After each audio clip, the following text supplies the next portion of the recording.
Ó, pessoal, assim. Vocês vão vir lá para cá para frente. Passa para as costas. Puxa uma perna atrás. Volta na linha. Engolva e agora já do outro lado. Passou. Ó. Puxa a perna atrás e ele fica na minha linha. Pronto. Só isso aí.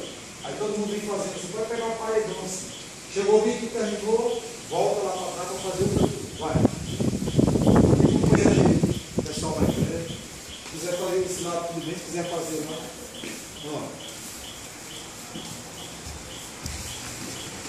Eu passei na rua, eu também uma armada acompanhando e a meia do show para fazer essa aí. Ó, dedo de frente, de armada, tá, e dedo também. Pronto, só isso aí. Terminou, vocês esperam todo mundo resolver todo mundo lá. Ó, dedo de frente, entrou, armada, dedo de chão. Pronto. Dá para todo mundo fazer. Se você não conseguir, o que você fizer que foi no rumo, tudo bem.